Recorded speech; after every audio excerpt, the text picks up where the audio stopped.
Igitabo Umugenzi igice cya mbere kirimo aya amagambo ateguza. Umwanditsi w'iki gitabo yitwa Yohani Bunyani, yavukiye mu Bwongereza mu mwaka w'1628. Se yari umucuzi kandi nawe yize uwo mwuga. Yize imyaka mike gusa mu ishuri ry'abana, yiga gusoma no kwandika gusa. Yari afite ubwenge bwinshi bwa kavukire, ariko nta buryo yabonye bwo kwiga byinshi. Nubwo yari azi kwandika no gusoma, imyandikire ye iteka yarimo amakosa menshi. Akiri umusore, Yohana yakundaga gukora ibyaha cyane, ariko yabikoraga umutima umurega, azi ko Imana izabimubaza. Umunsi umwe yumvise bigisha ku cyaha cyo kwica isabato. Yumva ijwi ry'Imana mu mutima we rimubaza riti, urahitamo iki? Kureka ibyaha byawe ukazajya mu ijuru, cyangwa kubikomeza ukazajya muri Gehinomu? Agira ubwoba bwinshi maze ariheba, yibwira ko atagishobora gukizwa. Bukeye ahura n'abagore 3 bakijijwe, baganiraga iby'Imana bahagaze ku irembo ry'urugo. Atangazwa n'amahoro yabo n'ubuhamya bwabo bwo kubabarirwa ibyaha no gukizwa n'Umwami Yesu. Amenya ko abo bagore babonye Yesu koko. Icyakora ntiyakizwa uwo mwanya. Yongera guhura na Apoloni na Bwihebe ibihe byinshi, ndetse hari ubwo yari hafi kumera nka wa mugabo wo mu kazitiro kwa Musobanuzi. Ariko bitinze agera ku musaraba, umutwaro umuva ku mugongo, arakizwa. Atangira kuvuga ubutumwa hose. Imana iramukoresha, maze mu mwaka w'1660 himikwa umwami mushya utaremeraga ko abatararobanuriwe ubupasitori mu buryo butegetswe bavuga ubu butumwa. Yohana araregwa, ajya mu rubanza, bamutegeka kureka kuvuga ubutumwa. Aranga, baherako bamushyira mu nzu y'imbohe. Amaramo imyaka 12. Kuba mu nzu y'imbohe kwamuhaye uburyo bwiza bwo gusoma igitabo cy'Imana no kukirondora cyane, kandi Imana imukoresha mu zindi mbohe. Icyamubabazaga ni kimwe gusa, ni ibyo gufasha umugore we n'abana. Ntiyashoboraga gucura, nuko yiga undi mwuga wo kuboha utuntu. Abohesha urudodo, akabigura amafaranga, akayohereza iwe. Ntiyanditse byinshi muri icyo gihe. Bitinze baramurekura, abona umudendezo wo kuvuga ubutumwa no gukorera Imana. Mu mwaka w'1676 bongera kumufunga amezi make, nibwo yanditse iki gitabo. Kiboneka mu mwaka w'1678. Abantu baragikunda ku buryo butangaje. Gikwira hose mu gihugu, cyane cyane mu ngo z'aboroheje. Gikundwa n'abana n'abakuru. Ubu kimaze guhindurwa mu ndimi zirenga 120.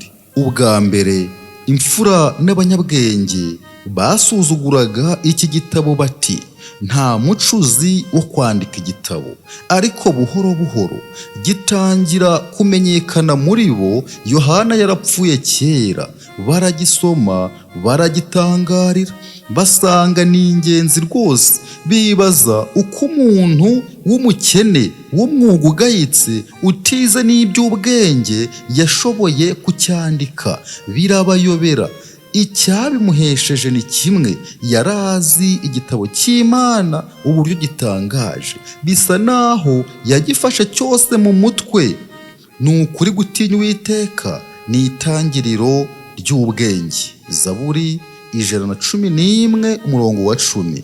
Iki gitabo cye cyuzuye amagambo y'Imana akurikiranye, ni menshi cyane. Tugisoma iki gitabo twibuke yuko ari nk'ubuhamya bwa Yohani bunyana ubwe, rya senga yaryamyemo akaharotera. Mu itangiriro ryacyo ni ya nzu y'imbohe yari afungiwemo. Tujyane nawe, tugerane nawe ku irembo ryo kwihana no kwa musobanuzi, kandi cyane cyane ku musaraba w'umwami Yesu, duture umutwaro w'ibyaha, maze natwe dukomeze urugendo. Iyo nzira ni nziza cyane, kandi rero nta yindi igera i Siyoni ibirimo. Igice cya mbere, umuntu wari uhetse umutwaro. Igice cya kabiri, mubwirizabutumwa. Cya gatatu, abaturanyi ba Mukristo. Icya kane, isayo gahinda gasaze. Cya gatanu, bwenge bw'isi. Gatandatu, irembo. Karindwi, musobanuzi. Umunani, umusaraba.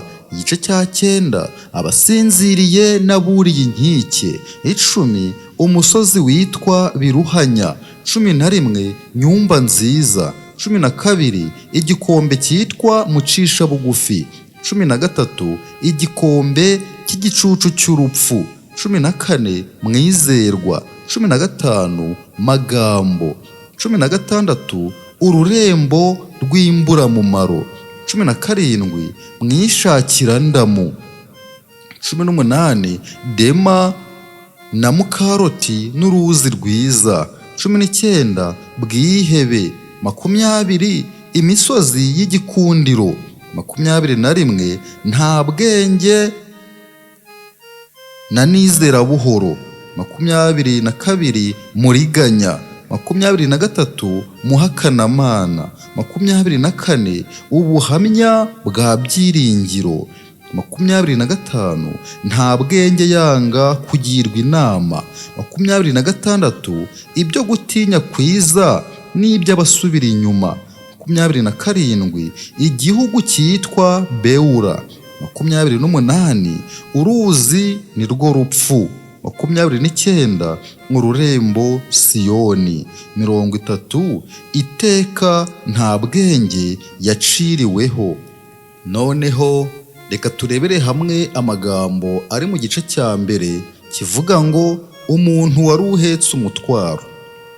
Nanyuraga mu butayu nibw'iyi si, mbona ahantu hari isenga, ndyamamo ndasinzira, ndota inzozi.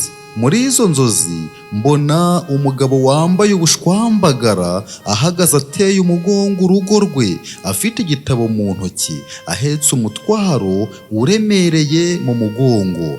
Zaburi 38, 4. Mwitegereje mbona bumbuye icyo gitabo aragisoma. Akigisoma ararira, ahinda umushyitsi, maze atakibasha kwihangana arataka, araboroga ati ngire nte. Ibyakozwe n'intumwa 2, 37, n'igice cya 16, 30.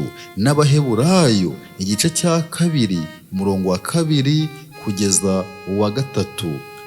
Akimeza atyo atahiwe.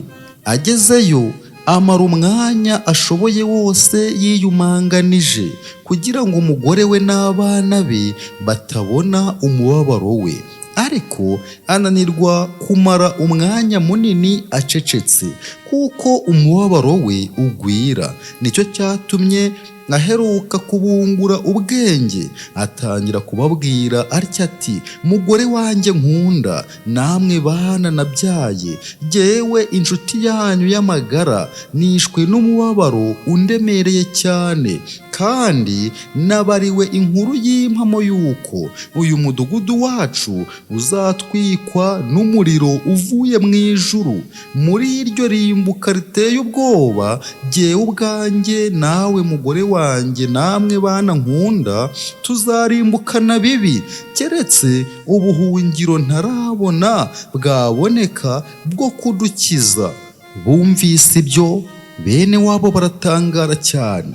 Si uko bemeye yuko ibyo yababwiye ari iby'ukuri, ahubwo ni uko bibwiye yuko yafashwe n'indwara isarisha, nuko kuko bwari bwije, bakibwira yuko ibitotsi byabasha kumukiza, bihuta kumuryamisha. Ariko ijoro ringanya n'amanywa kumubabaza. Nicyo cyatumye mu kigwi cyo gusinzira akesha ijoro asuhuza umutima arira.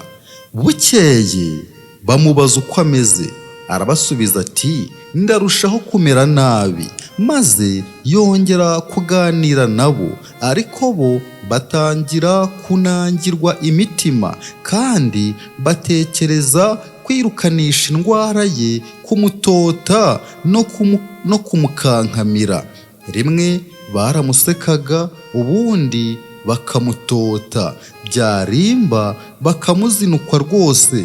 Nicyo cyatumye atangira kwigunga mu nzu ye, kugira ngo abasabire, abababarire, no kugira ngo yiganyire umubabaro we. Kandi yagendagendaga mu mirima wenyine, rimwe asoma, ubundi asenga, amara iminsi agira atyo.